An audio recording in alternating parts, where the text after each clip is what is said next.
All right, here we go. Welcome, everybody. Welcome. Okay, well then I can see some people starting to show up, some thumbs up. Thank you, Angela. Thank you, Shauna. Right on, Matthew. Thanks, Tyler. Great. Listen, welcome, everybody, to CABDA 2021, the COVID-free version, right? Hey, so welcome to this presentation that I have for you. It's called How to Defeat the Four Horsemen of the Cycling Apocalypse. What the hell is the cycling apocalypse? Hey, if you saw this morning, or more like noon, my keynote, I was talking about getting prepared for the COVID winter. This presentation, I want to give you some tactical things that you're going to be able to walk away, literally walk away to the bank with. I want to give you some sales gold. You ready? Let's do this. All right, so I'm going to share my screen with you. And I've got a very cool presentation set up for you guys. I want to make sure that we can see it, so bear with me. Good old technology. Here we go. All right, so give me a thumbs up if you can see the presentation up on your screen. I know there's a little bit of a delay, so I just want to wait for that.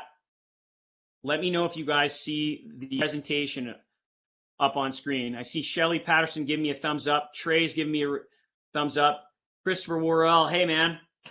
So are we good to go? I'm going to assume that we are good to go. Again, there's a little bit of a delay. So here we go. How to defeat the four horsemen of the cycling apocalypse. All right. Thank you, John. Hey, right on. Thanks, everybody. So I want to tell you really quick, to get the four horsemen of the cycling apocalypse picture that I found for this, shockingly, it did not take me that long to find this. That's great. Chris King. I'm wondering, is that Chris King, like Mr. Chris King from like Headsets? Chris King, is that you, man? If it is, awesome, bro. All right, let's get into this. So who am I? I'm Joe Marcoux. I'm the author of How to Be an Army of One in Sales, Boutique Thinking in a Big Box World. You've seen me before. I'm going to very, very quick that I've been blessed to have worked with so many different companies and so many different industries, but I love the bicycle industry. I've got great relationships with Pedigo. You guys might know Pedigo Electric Bikes. I really appreciate those folks. I appreciate here the folks at CABDA. You guys have been fantastic. And you know what? A year ago, everyone was saying the same thing. I need more leads. I need more traffic. I want to get more sales. Now you got to remember, just because you get more traffic doesn't necessarily mean that you're going to make more sales. You're going to get more work, but you've got to close on those leads. Now today, right, shooting fish in a barrel for now. But let's talk about who are these four horsemen that I'm talking about. Who are the four horsemen of the cycling apocalypse? Well, number one is the after sale Amazoners.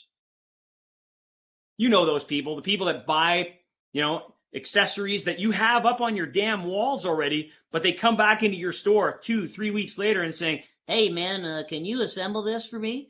Or can you install this? Not that everybody actually sounds like that, but you know what I mean. Excuse me, can you put this onto my bike for me? And I know the feeling. It's like, are you kidding me? I got the same thing up on the wall. And so I want to give you guys some strategies to be able to avoid the after sale Amazoners, because that's margin for you guys and you're allowed to make money. Like, making money is not a bad thing. Profit's not a negative thing, because profit dollars allow you to automate and delegate, which of course help you get more time to go ride your bikes. We're in the bike business because we love to ride. It's not just because you want to be sticking in the store, 18 hours a day only to go home to fall asleep and never talk to your kids. Let's avoid the after sale Amazoners. We also want to avoid the discounting dilemma, whether it's from your staff or it's from that customer. You know, the customer who says, hey man, what kind of deal can you give me if I buy two? What kind of deal can you give me? Is that your best price? Can you sharpen the pencil on this? You never heard anything like that, right?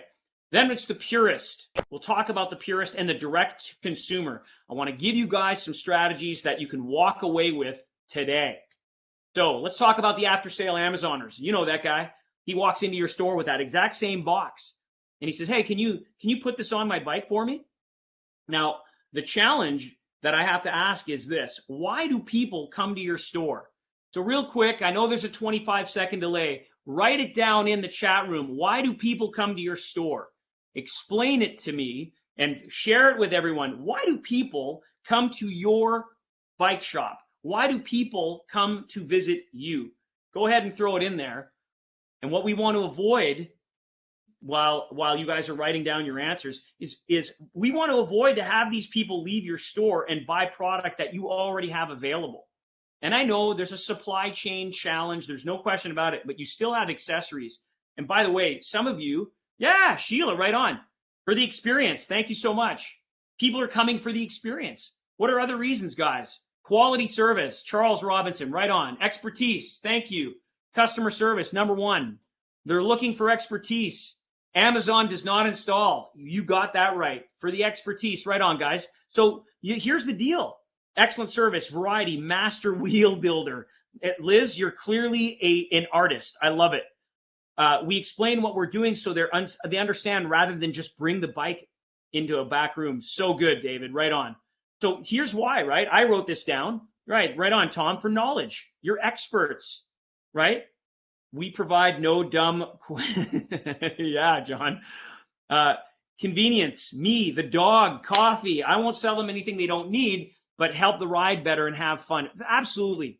For someone who finished the process where their limit starts. Thank you so much, Trey. Right? So why do people come to your store? Because you play your A game. You are an advisor. You're a trusted advisor. This is mindset stuff. Why are you coming to me? Because I'm the authority. Every one of us is an authority in our space. And we need to believe this. This is mindset stuff. If I don't believe that I'm the authority, then I don't have the right to tell people, hey, you need this, right? But when you're an expert, when you're a trusted advisor, you're the authority, guess what? You're the doctor. I want you to see the picture in the middle where the two doctors are. There's a frame there. The doctor is in and you're the doctor. And I want you to put that frame around your head. I want you to call that the doctor frame. Because as a doctor, right, people don't go to the doctor and say, hey, doc, listen, my arm's broken. I need some Vicodin. And the doctor just doesn't go, here's a prescription, go. The doctor says, well, hang on a second. I'm the expert. Let me look at your arm here. And what does the patient do? In this case, your prospect, right? The patient will go, okay, here. And then the doctor says, well, let me check that. Let me touch this. Does that hurt? No. Does that hurt? Ow. Okay, hang on a sec. We're going to do an x-ray. And what does the patient do? When the doctor says, you need an x-ray. Patient says, okay.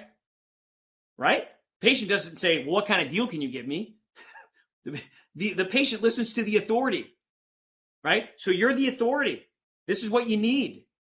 So the doctor will then take the x-ray and guess what? Your arm's not broken. You do have a sprain though. So you don't need Vicodin, but you need this. Take this prescription, right? Or take this. I want you to put a sling on. Put the sling on.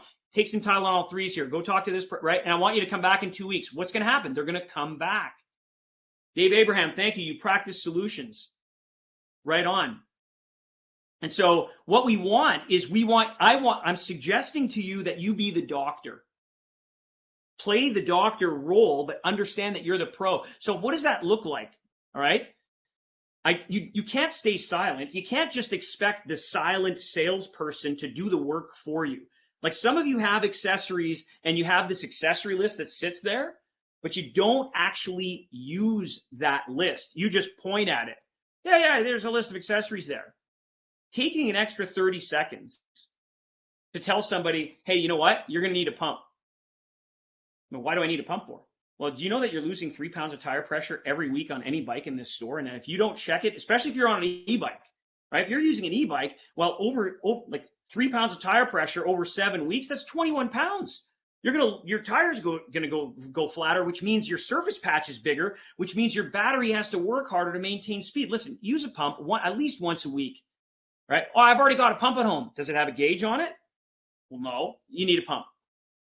Notice that I'm not saying, would you like a pump? They already bought the bike. When they've agreed to take the bike, you go, fantastic, congratulations, awesome. You're validating the decision, right? Now, let's pull out the list of accessories. Hang on to that silent salesperson and go, okay, this is what you're going to need. Now, you're going to need a pump and you're going to need a helmet because you've only got one brain and you need a brain bucket. Oh, I've already got a helmet. Okay, great. Is it in good shape? Have you ever had a tumble? Have you ever dropped it? Are you familiar with Sena helmets or Livball helmets, these Bluetooth helmets? Just for fun. 3 words, just for fun. I want you to try this on. Go for a ride. I'll stand here. Ride around the block. Can you still hear me? You ready? Give the experience. You guys have the opportunity, just for fun, 3 magic words that will decrease people's, resistance. Just for fun. Try this on. Put it on. Go for a ride. And now you're going to be able to increase your line items per invoice. And let's face it, I'm going to give you one more. What if somebody says, hey man, what kind of deal can you give me? Hey, I appreciate that you're looking for a good deal. What is it off this list of accessories that you want me to take off so we can save you some money? Am I discounting? No. However, the prospect, or now your customer who's already agreed to take the bike, is now feeling like they're negotiating with you and you're not giving up any margin. And we cover a whole bunch of other stuff in some of the training, but I want to give you that because it's advantageous for you. So that, in and of itself, takes you to that space where if you have a list per category, mountain bikes, great. Commuter bikes, great. There should be a list per category that each of you have. And if you don't have a list, you know what it looks like? This is what it looks like. Okay, so you're getting the bike, and then people go, okay, what else should you get? And that's salesy. If you come in as the doctor frame, you're the expert, this is what you need, and I'm going to show you. And we're going to go through this list. Now, some people may feel, hey, listen, I don't want to push products on people. That's okay. I think we can all agree that there are some items, as far as accessories, these are must-haves, and these would be nice-to-haves. So I'm giving you the option. What I'm doing here, guys, you could disagree with my information. I say this to all of my sales training clients. Take my information like spare ribs, you keep the meat, and you throw away the bone. If you don't like what I'm talking about right now, great, it's okay. I'm going to give you some ideas that work based on 35 years of experience and over 1,100 bike shops visited, okay? And you know what? There might be some ideas that you might feel, hey, this might be a little bit too far out of my comfort zone. Just remember, you got to do things that you've never done to be able to get the things that you've never had. And when you push outside just a little bit beyond your comfort zone, you're going to get into that money zone. But the question becomes, is it money or is it happy clients? Because I don't want your customers that have bought things from you to go to Amazon only to come back. The fact of the matter is, oftentimes these accessories that they're buying on Amazon, they're selling for about the same price in your store, and you have the expertise. Discount dilemma. You guys know this one, right? Do anything to get the sale, right? You get that customer who, hey, what kind of deal can you give me? Or the customer who just comes in and says, yeah, you know what, this is all I need. All I need is this. I just need this. I want this price point, right? Asking the question, how much money do you want to spend? You're not doing anybody any favors asking that question. You're not doing yourself any favors, and you're actually doing your prospects, because they're not customers, by the way, until they buy from you. Everybody is a prospect until they buy, right? So you're not doing your prospects any favors with your expertise. Everybody in here saying expertise, customer experience, value. Okay, how much money do you want to spend? Well, what? Right? If you show somebody that something that is adequate, that's all they need. Well, that's all they'll buy. And it's my belief, and I hope it's yours, and this is mindset once again, it's my belief that people that come into a specialty store, a boutique store, just like you, where you have experts, trusted advisors, authorities, the doctor is in, right? And all you offer is adequate. It's my belief that people that come into your place of business, they have the opportunity and the right to try the best of everything. Now, that doesn't mean that you're trying to sell them the best. It's opportunity. You have the right to try and choose to buy. Because remember, people don't want to be sold, right? I don't want to be sold. I want to choose to buy something. Now, I like to work on neuro-linguistic programming and give the right people the skill set to be persuasive, to be influential, so that people can make a buying decision. I want you to get people to go, hey, I'm spending a little bit more because I see the value, as opposed to, yeah, that's all I need. I mean, if you give a millionaire, a billionaire adequate, that's what they'll buy, right? And then the picture and the sound don't match, right? The sound and the vision don't match. And then you get this. You go deliver this $420 bike to the mansion, to this big house. How many of you have ever actually had this happen? And I'll tell you, in my career, I've done it. I'm totally guilty.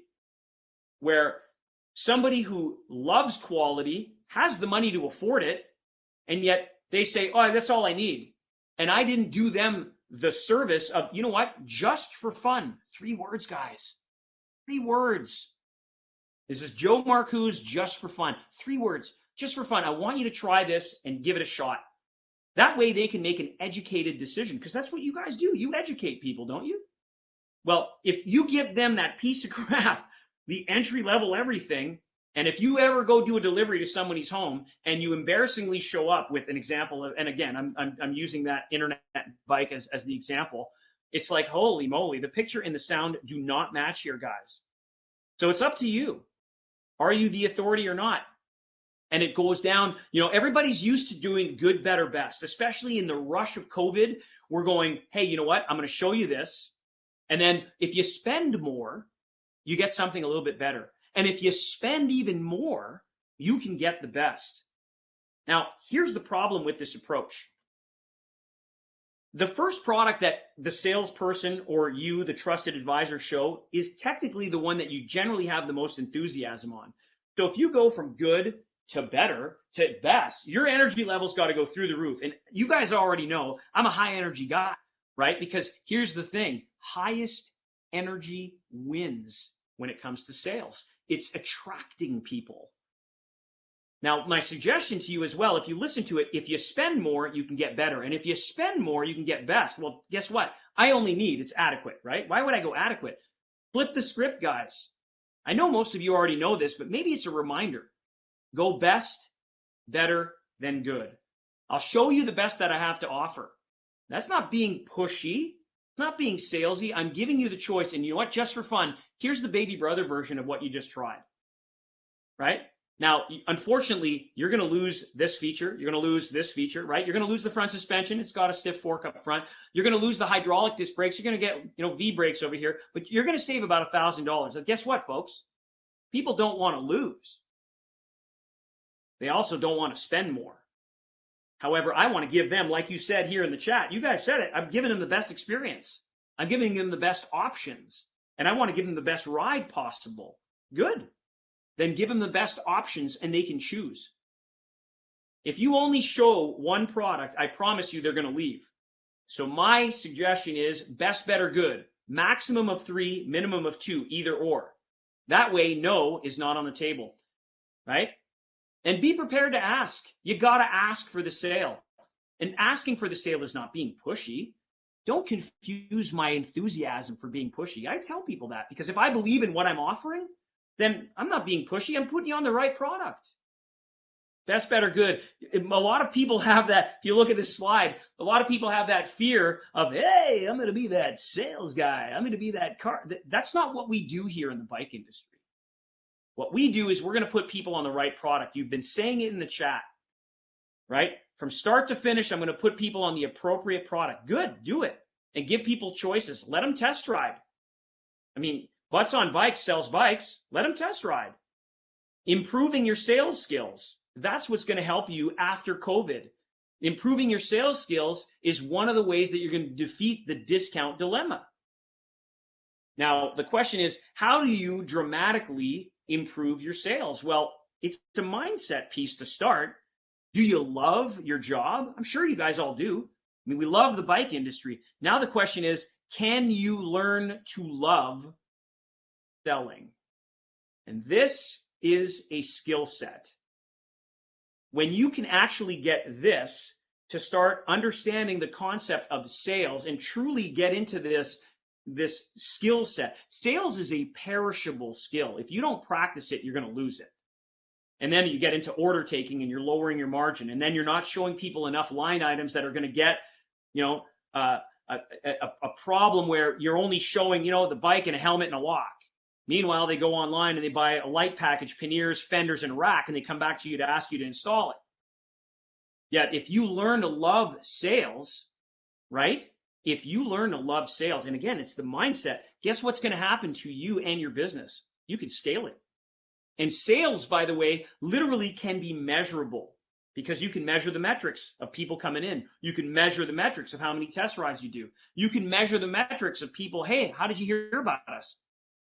So these are all skills, and you can learn to love it. And again, not being pushy, being enthusiastic. We're getting people on bikes. We're changing people's lives. We're getting people as part of a cycling community. And whether they ride bikes or they're cyclists, because that leads us to the purist. Now, some of you might know the purist. You might know them intimately.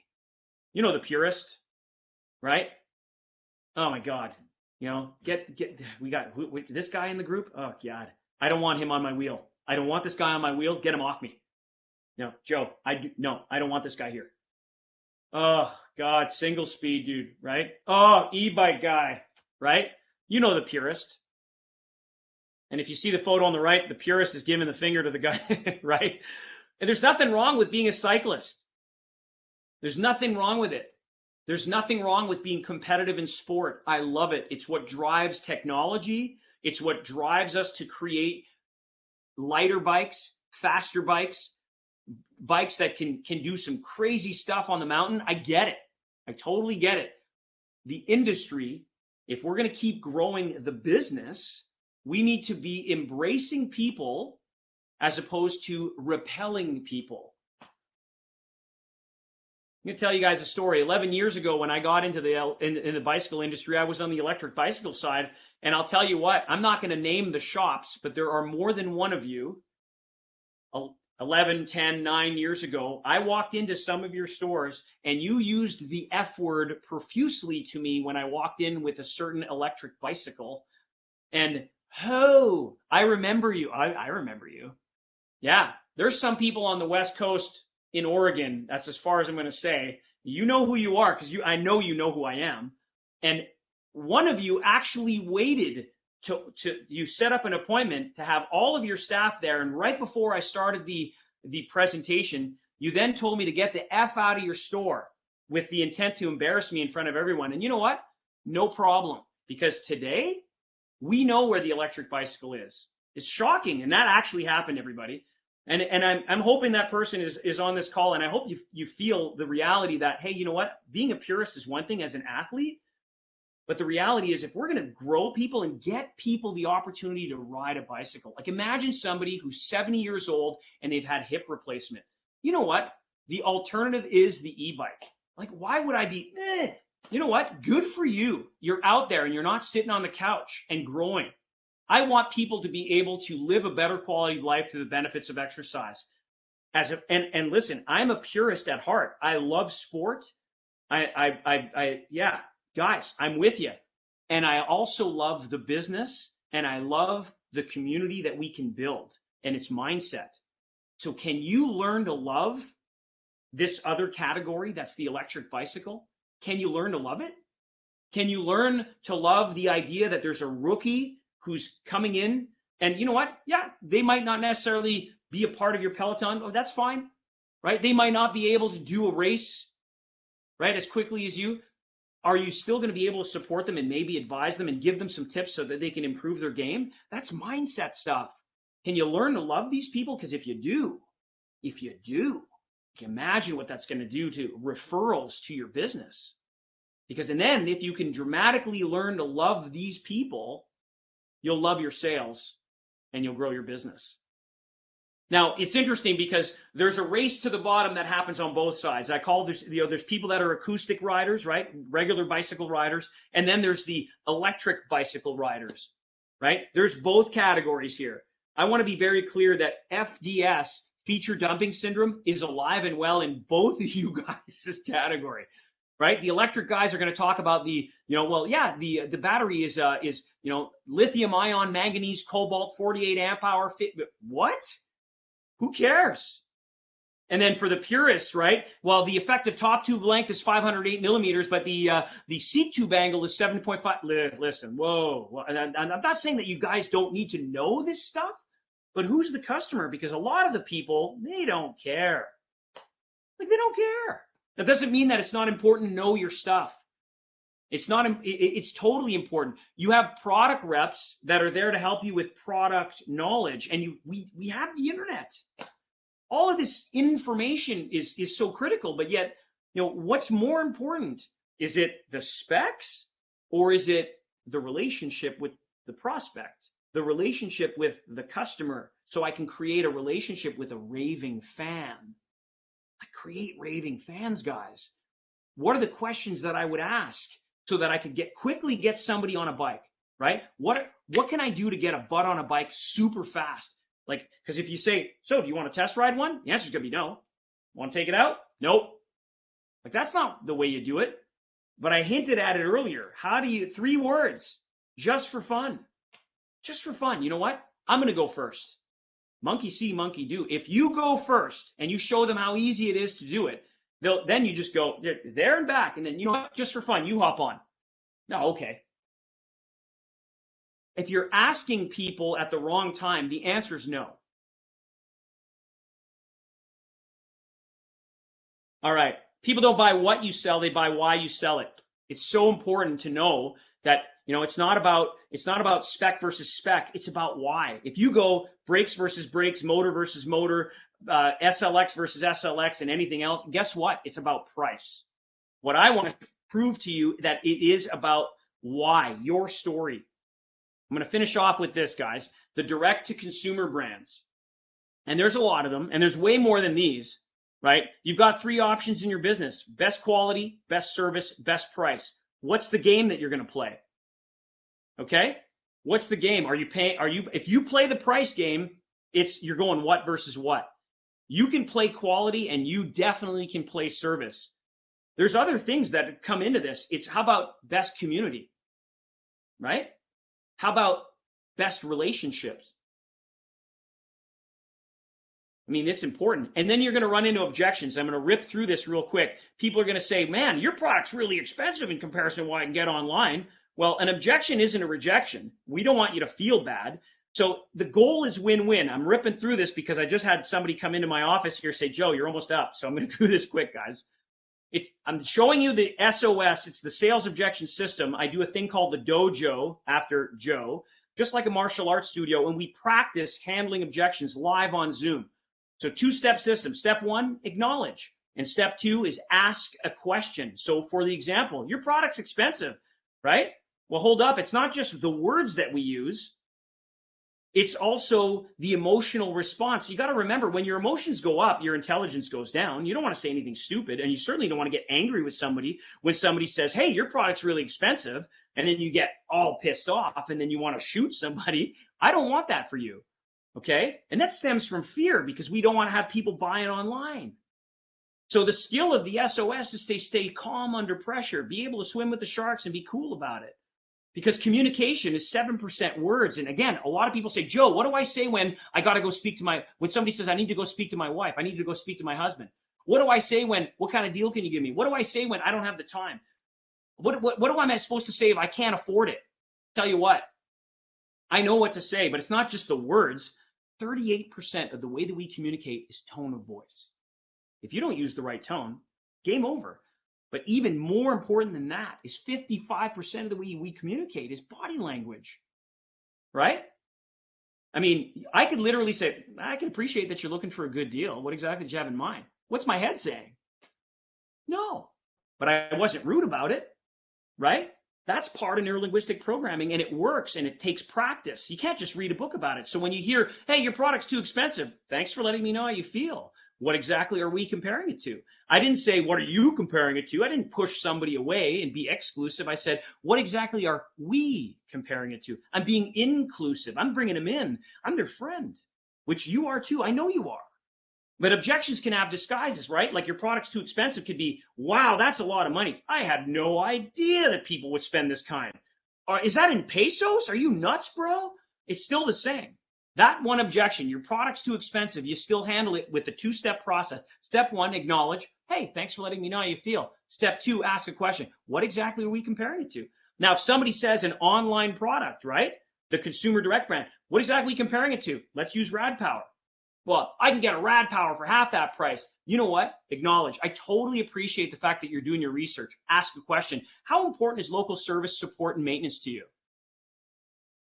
You know what typical bike shops do?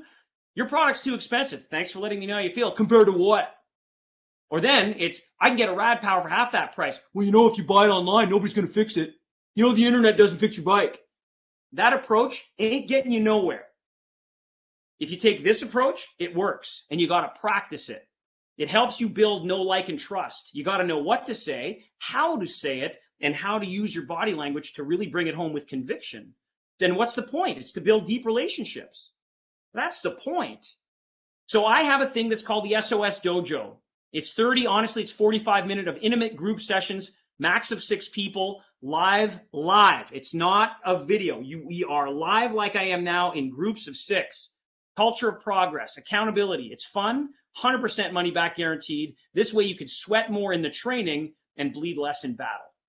Because sales training, traditionally, I'm sorry guys, it doesn't work. You can read a book and forget about it, right? That's 7% words. 93% of the solution is tone and body language. So we do sales sparring in the dojo, and it works. And these are examples of photos here of people that I have. I've got, currently I'm doing 9 dojos a week, and I now have people that are becoming black belts in the SOS, in the dojo, and they're crushing it. And I'm not shying away from it. My black belts are helping me scale my business. In 41 weeks, when I started the SOS dojo, I now have 6 black belts that are teaching the dojo as well. Like, as I'm speaking to you now, the 3 p.m. Central dojo just finished up. Connor Eagleson's one of my black belts. I'm in there, and it's scaling my business. So when I teach people stuff about scaling their business, I'm doing it for myself, and I want to do it the same for you. And it all has to start with sales, because sales cures all. If you have profit dollars from sales, you can apply it to automate and delegate. You don't want to be working 168 hours a week, which is, by the way, 168 is the amount of hours that we have in 7 days. Knowledge, which is what I've imparted with you today, will monetize forever. And when you practice it, it will monetize forever. So are you ready to step into the dojo? Are you ready to come in with me and work? Because if you are, I want you to email me. Email me, joe@joemarcoux.com, and you can put CABDA SOS. Then I'll send you a link where you and I will set up for a phone call or a Zoom call. And then I'll even give you access to a free dojo class just to see if it's for you. I'm not going to push you on anything. You need to come into the dojo and practice for yourself. And if you dig it, you like it, we'll work on something. And that's how you beat the 4 horsemen of the cycling apocalypse. I appreciate you guys. I really, really do. Thank you so much from the bottom of my heart and from the dojo. And I'll see you guys tomorrow at 1 o'clock on how to make a fortune on autopilot. 1 o'clock. I'll see you here. Thanks, guys.